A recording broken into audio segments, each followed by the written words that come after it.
Hello, hello. Welcome everybody to Morocco Solar Rise, a success story.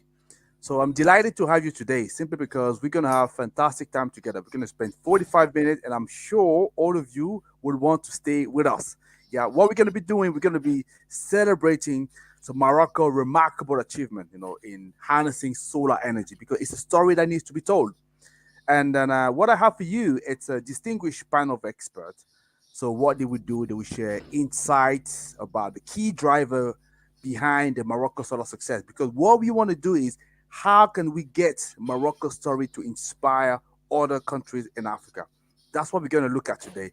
So what I have with me here today, it's two gentlemen. So definitely fine art of their profession. So Anas Felhi, who is the general manager for North Africa for KliK Foundation, and I have as well Khalid Salmi, who is an expert working for the Regional Center for Renewable Energy and also Energy Efficiency. But I must apologize because I realize that some of you, it may be the first time you're coming across me, so you don't know me yet, right? So who am I? So I'm simply Tony Tiyou. I am the founder and CEO of a company called Renewables in Africa. So what we do is raise awareness about renewables energy in Africa, but also across the globe. More specifically, for companies looking to enter Africa or to expand into Africa, will help you to get more visibility to your target audience, and from that visibility to grow your business. As simple as that.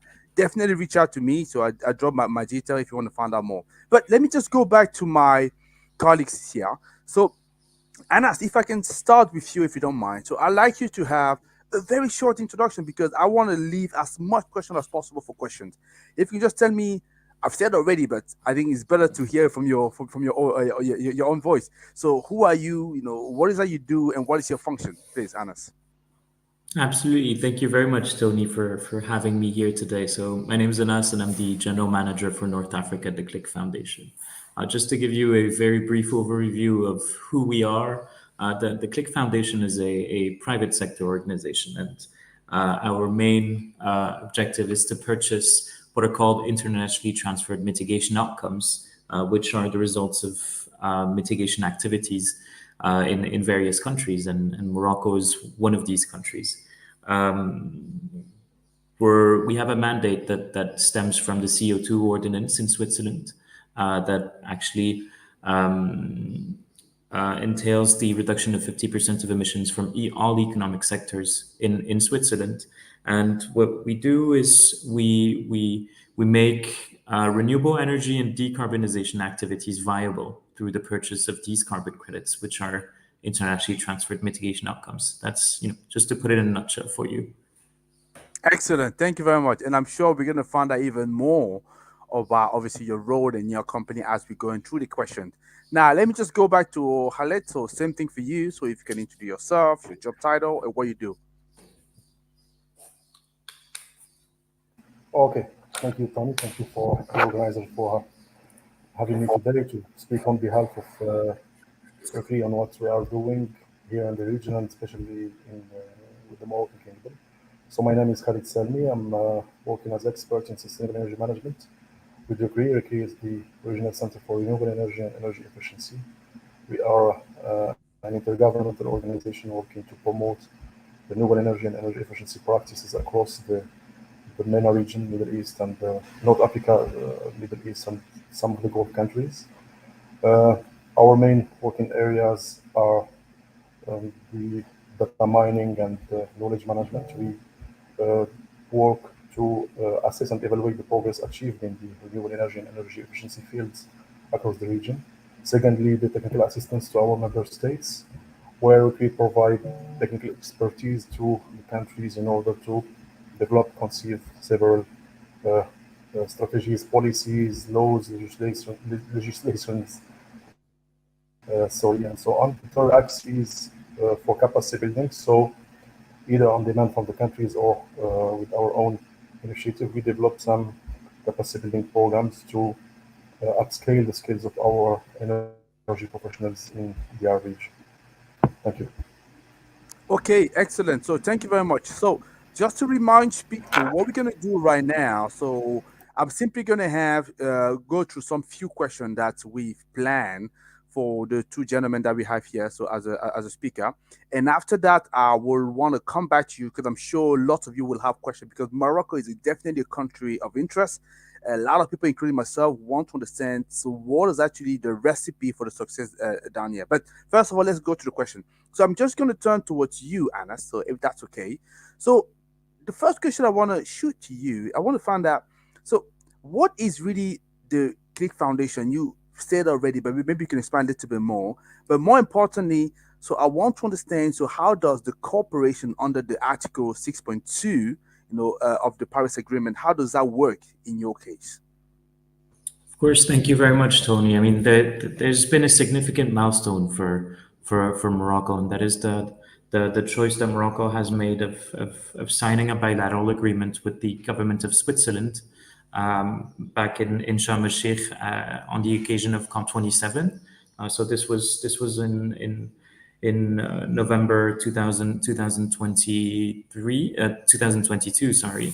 And this bilateral agreement allows these cooperative approaches to emission reductions and greenhouse gas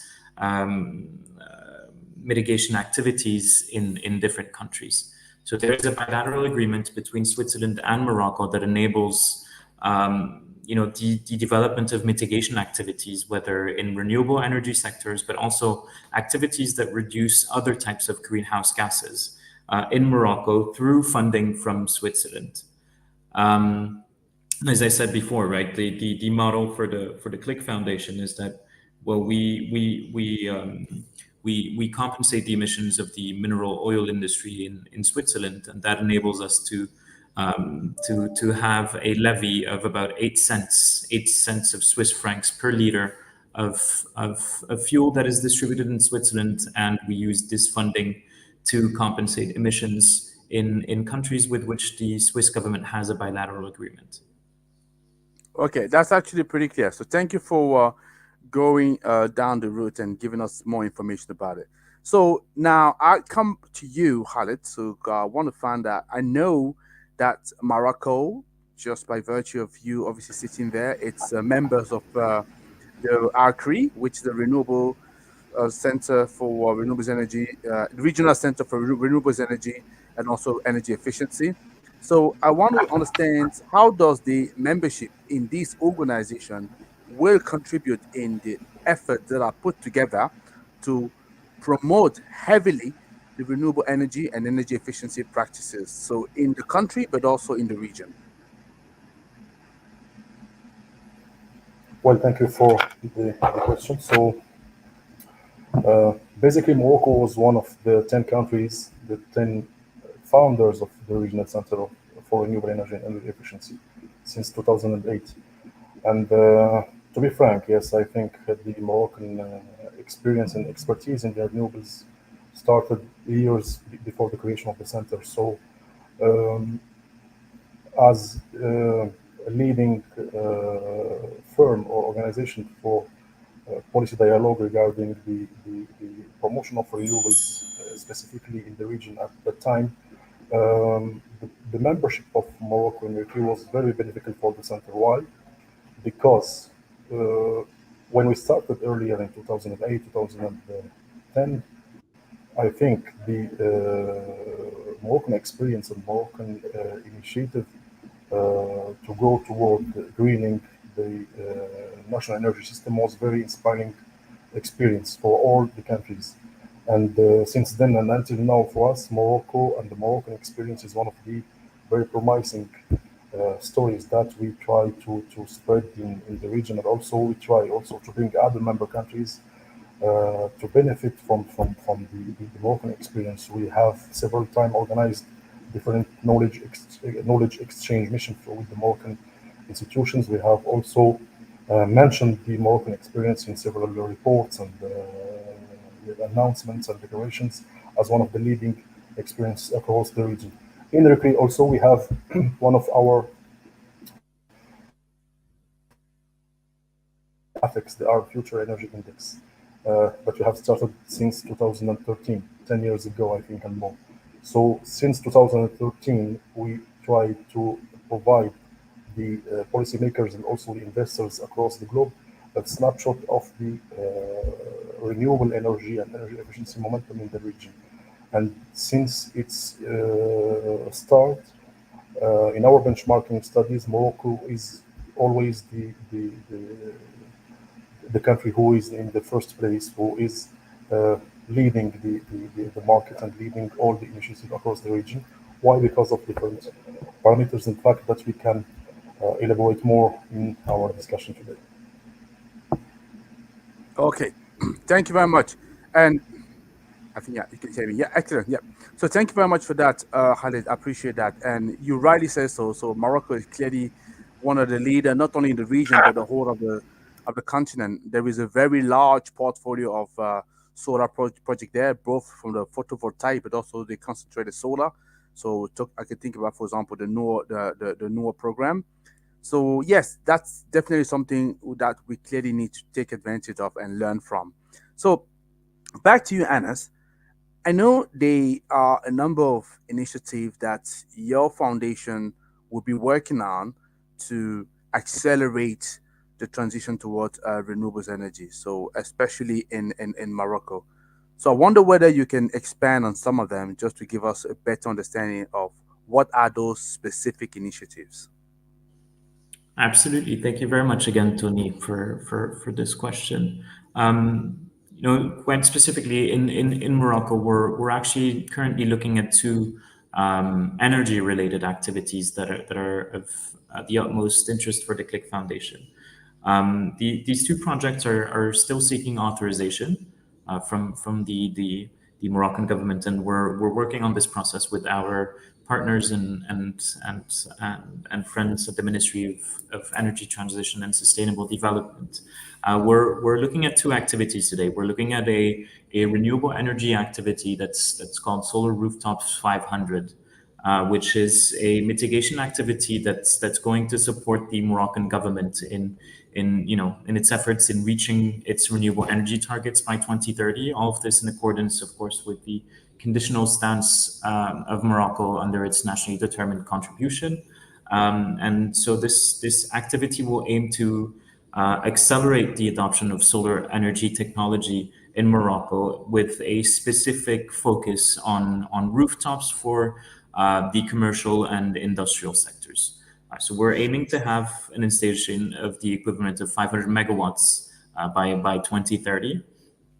And the way this financial model will work is that the internationally transferred mitigation outcomes generated by this mitigation activity will, partly cover some of the financial barriers and the high initial costs linked to rooftop solar in Morocco.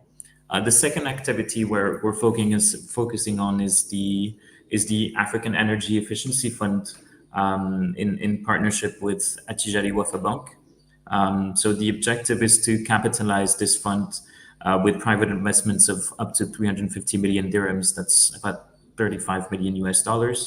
And this is in order to invest in energy efficiency measures that tackle both electric equipment and appliances in industrial and tertiary sectors. The way this works is that the fund will provide the investments for the energy service companies to implement energy efficiency measures through energy performance contracts.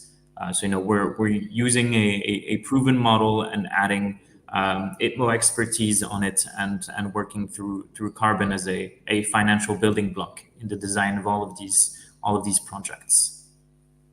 Okay, thanks for that. I appreciate that, Anas. I think there's one thing that you mentioned very quickly here, which is the fact that rooftop solar is still relatively expensive in Morocco. I'm a little bit surprised by that because looking at the abundance of the resource there, and there's certainly enough rooftop in the country, and also there's a maturity in the sector there. So I'm just wondering why that cost will still be relatively high. But maybe you can comment quickly on that before I can move to Khalid.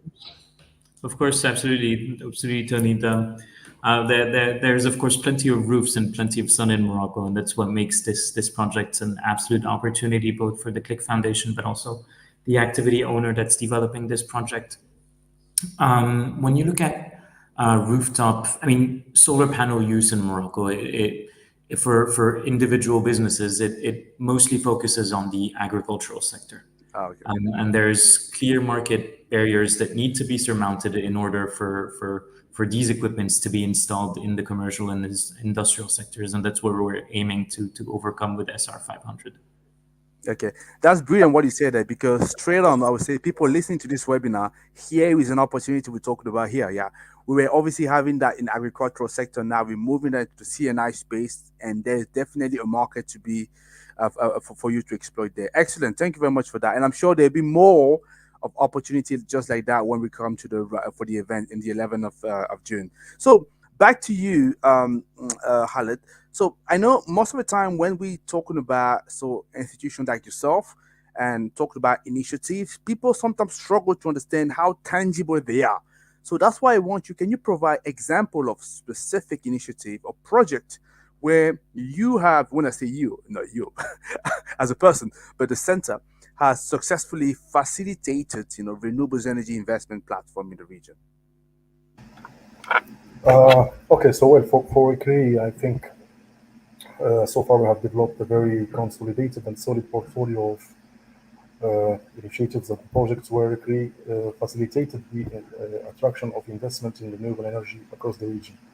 I can't give examples just for Morocco, but I can, for example, highlight that RCREEE was involved in assessing the economic and the socio-economic impacts of the integrated wind program in Morocco. So we are in a consortium with one of the associations working also in this field called RES4Med, that time RES4 Africa now, where we were mandated to assess the socio-economic benefits and impacts for this wind integrated plan in Morocco since I think 2014, 2015.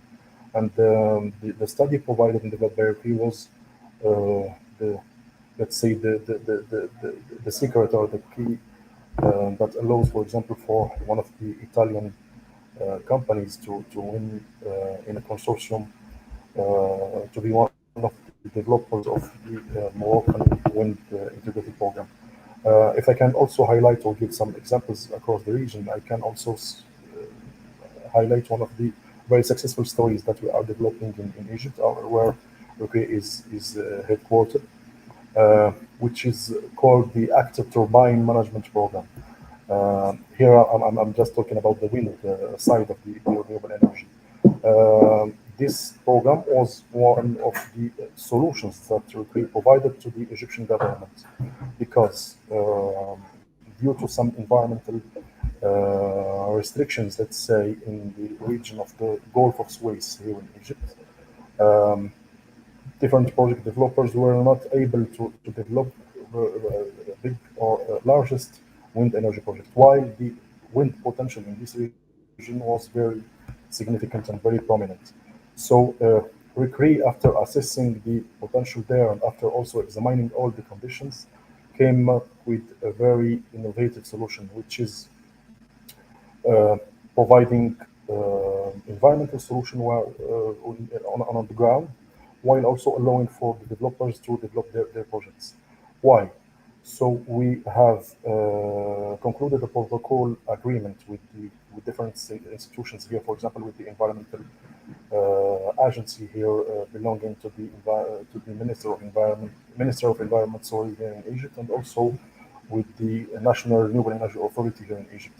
And we have conceived a solution that is basically to install some radars, for example, and also hire some bird watchers who can, on seasonal or periodical way, assess and give information about the bird monitoring or the birds crossing the region of Gulf of Suez to prevent the, which is called here in Egypt, the shut down on demand. So where, for example, the bird watchers, the radar system gave information to the developers to shut down their wind turbines during the seasons where the birds are crossing, while in the other seasons and the other days the wind turbines could work normally and ordinary. So technically, I just tried to give you a very brief explanation about this solution, but technically it's more complicated than that. But with our relations, with our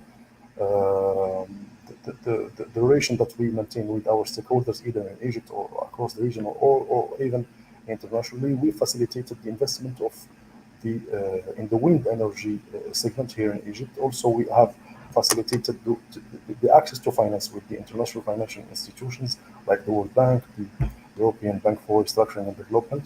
And with this solution, either the project developers could at that time develop their project, and also the different stakeholders and financing development bank could also offer Egypt a very smooth and innovative access to finance in order to achieve its renewable energy targets. So those are the two examples that I can highlight in order to give you yes, brief snapshot about our experience in facilitating the renewable energy investments across the region. Now, and I think, and those are a brilliant example, because clearly what we see here is you guys will provide the insights, the intelligence, the analysis that are necessary for people to build on and create those projects and take them to financial close and to success. So I think that was pretty clear to me, and I'm hoping that people listening to that make sure that you reach out to Khalid, because there is a lot of information at your disposal, but you have to make the contact.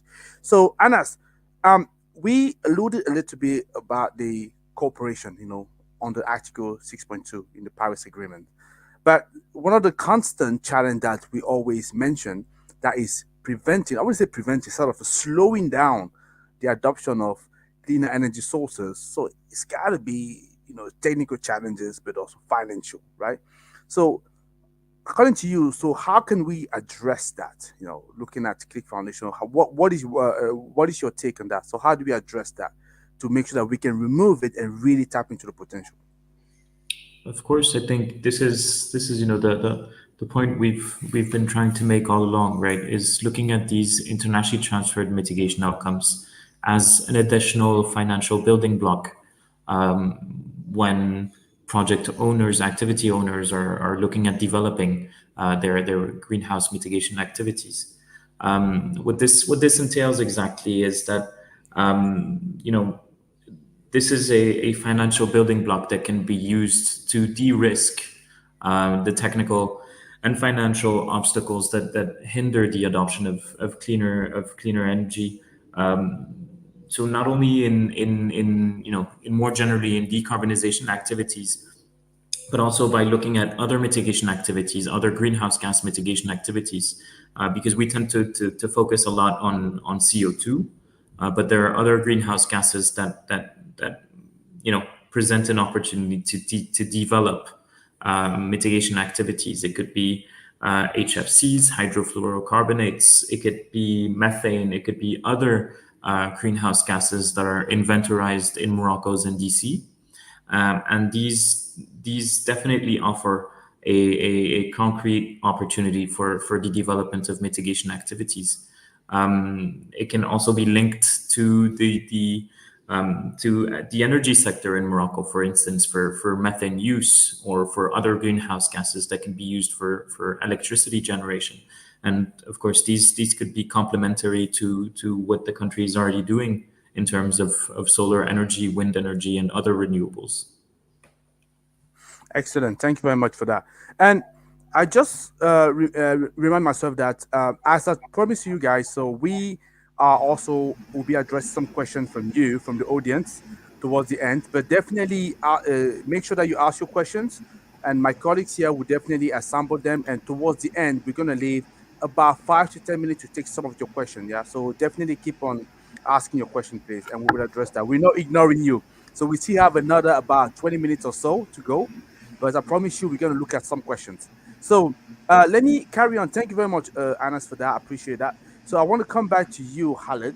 So what is the role of international collaboration to support Morocco in reaching their energy development goal? Thank you for the question. So of course, I can hear stress on the regional cooperation and the international cooperation, of course. both could play a crucial role in developing the Moroccan energy transition, if we can say, and just energy transition. Here we can also sit or give some examples, like for example when you talk about, for example, to finance the energy or the sustainable energy projects. I think the international cooperation and the regional cooperation could play a very important role in smoothing and also giving flexible access to the finance needed to develop the energy system in Morocco. I can also give the example of the grid interconnection and the regional and the international electricity market. Cooperation could also give some technical solution to foster and develop the national energy system and help the countries or boost the countries to help each other in the development of their energy segment and energy local market. In the case of Morocco, I think Morocco is one of the countries who are well positioned if we when we talk, for example, about the geographical position. Regarding, for example, the energy exchange infrastructure, I think Morocco also have a very good energy exchange infrastructure that allows Morocco to play this role and also to play another important role in the future. For example, recently all the energy institutions and energy professionals are talking about the momentum and the potential of green hydrogen. I think the expertise that Morocco have accumulated in the recent year, the renewable energy capacity in Morocco, the regulatory framework, the infrastructure, the electricity interconnection, also, for example, with Spain, with Algeria, with potential one with Portugal also, and other parameters are the main factors that gave Morocco the place that is being given to Morocco today. While I will reiterate the interest of the cooperation in order to let the other countries, for example, in the region, the neighbor countries, benefit from the Moroccan experience. Excellent. Thank you very much. Gentlemen, so I think I'm probably going to need a little bit of your help because I would like to definitely take some questions from the audience because I know a lot of people would be interested by what we're covering right now. So let's cover because I think I have two questions for each, now, but I like to make sure that we at least squeeze in 5-10 minutes to take some questions from the audience, if that's fine with you. So, Anas, so we know that to respond to climate change, there's essentially three type of response. So either we have mitigation responses, adaptation, but also resilience. So you mentioned mitigation early on in one of your responses. Are you providing funding for those activities? Because this is the key question, right? Money. Absolutely, Tony. You're completely right. That's always the main issue when we're trying to delve into some sort of a transition in any subject, right? The way the KliK Foundation provides funding to all of these mitigation activities is so we're a results-based financed organization. What this means is that the main part of our funding is designed to be provided through the purchasing of these ITMOs on a yearly basis. So that means there is a yearly payment that supports these projects that is equivalent to the volume of internationally transferred mitigation outcomes that are produced yearly by these projects. But we also know that there is often difficulty in designing these projects, these activities, and getting these activities boosted in order for them to be implemented. So what we do is beforehand we can also provide up to 150,000 US dollars which is some sort of a pre-financing to develop what's called the mitigation activity design document, which is a document that focuses mainly on the activities design, and more specifically on the carbon procurement side. And this is something that we can unlock quite easily when we come across projects that are of interest to us and of interest to the Moroccan government.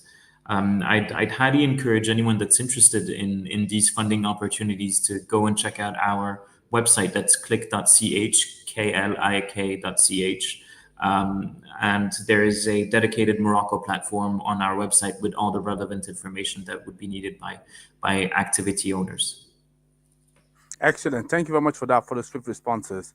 So I want to come back to you, Khalid, because you mentioned definitely Morocco as a renewable energy hub in the region. So I wonder whether the fact that it's geographically well positioned plays a role into this, or is this something else?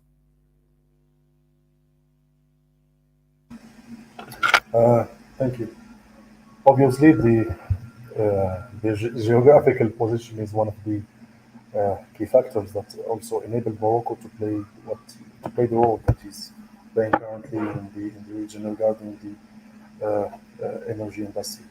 The proximity to Europe is one of those factors. Also, the relations that Morocco have developed with European Union and other stakeholders across the Mediterranean region, European region, and also the African region. All of those facts and factors are very important to be one of the leading countries in this industry across the globe.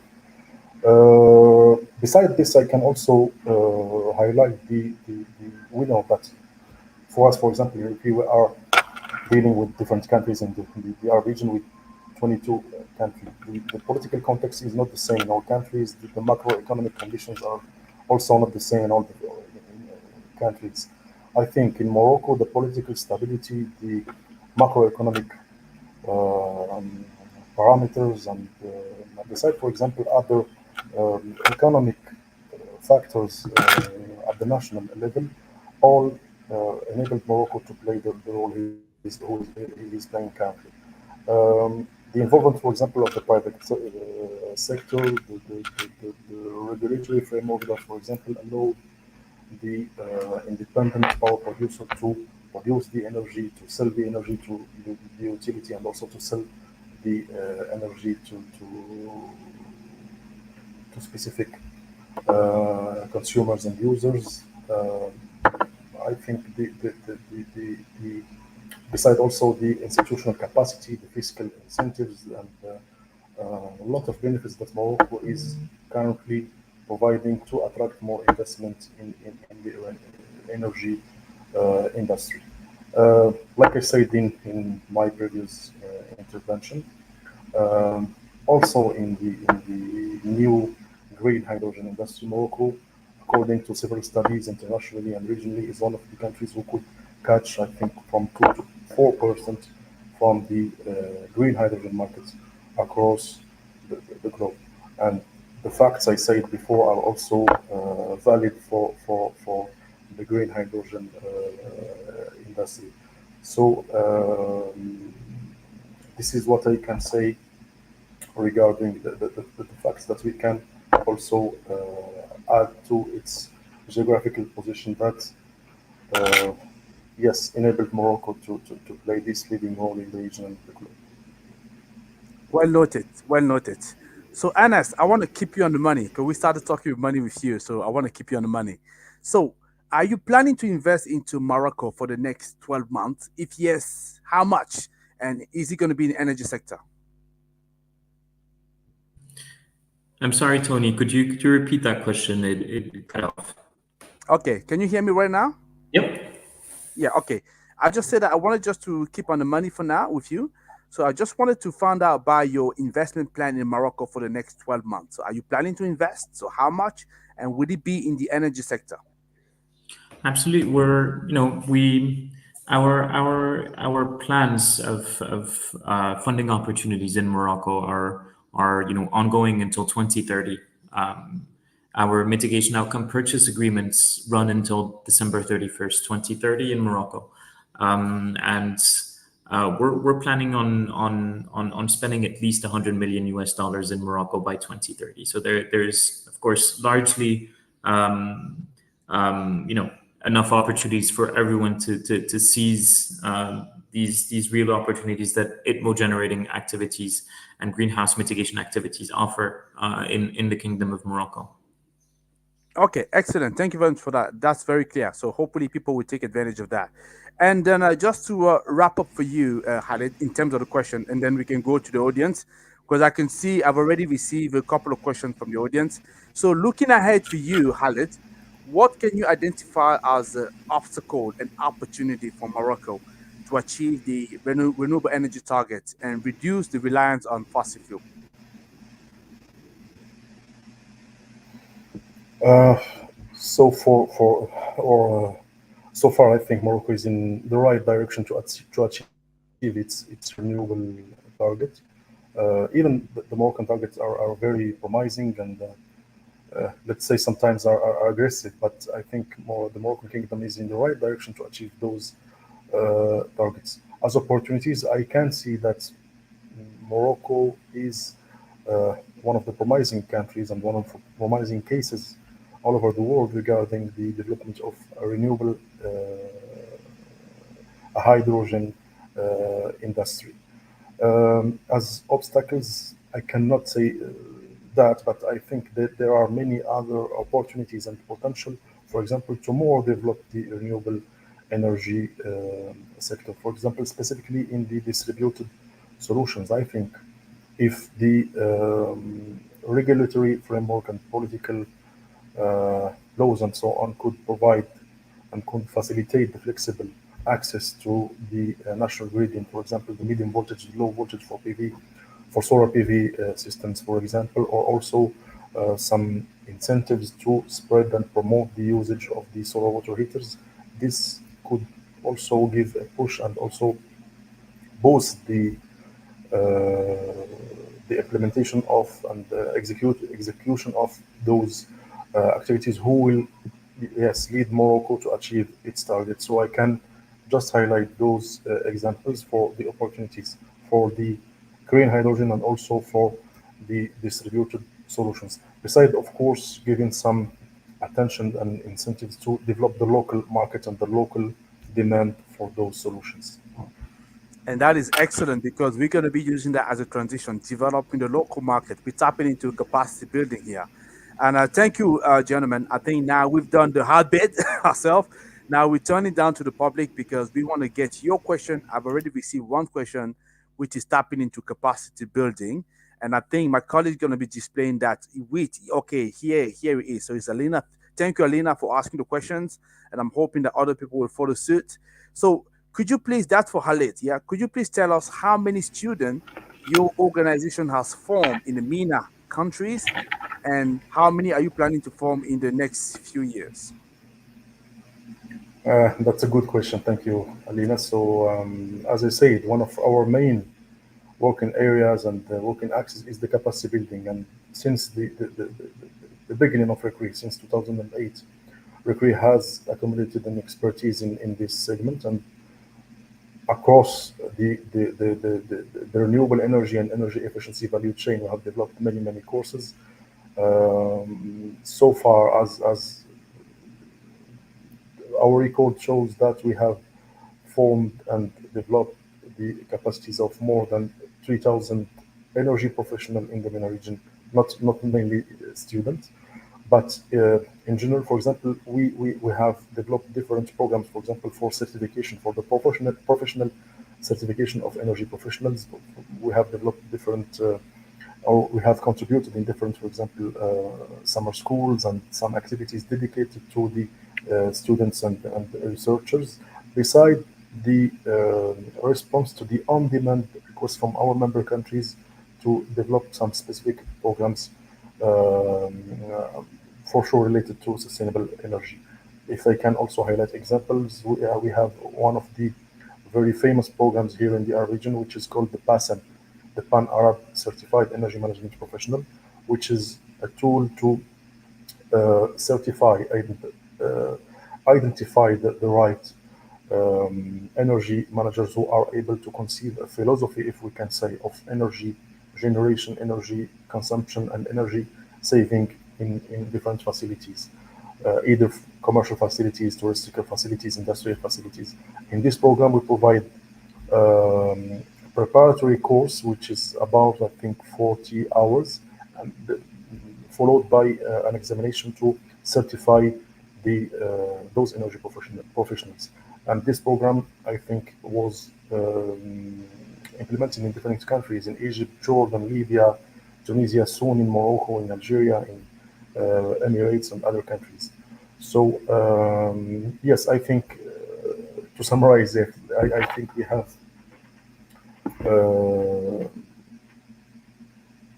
as I say, provided different capacity buildings to thousands of energy professionals across the region. Okay. Thank you very much. Thank you very much. So, ladies and gentlemen, I think I also have to respect the time that we have in here. So, we're coming to the end of the program for today.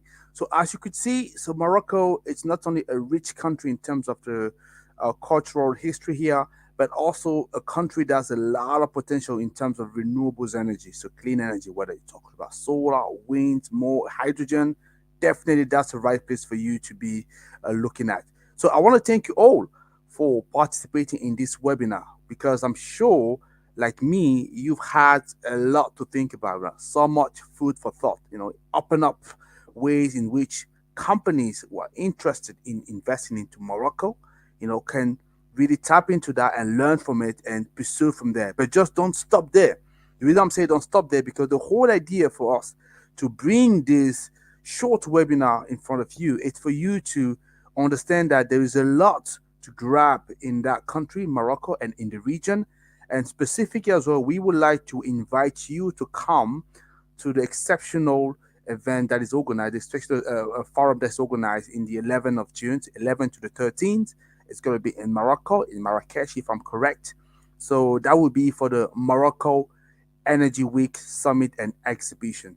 So you will definitely see the links in the description. So if you haven't looked at that just yet, now is still the time for you to be obviously tapping into that.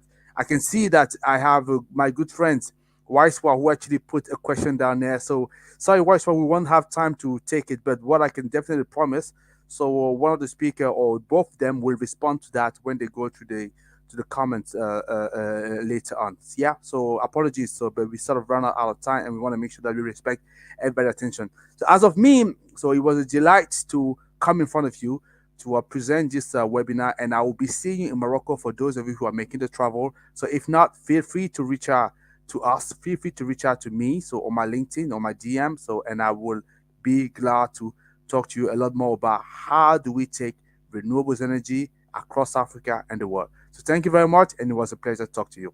Bye-bye, guys.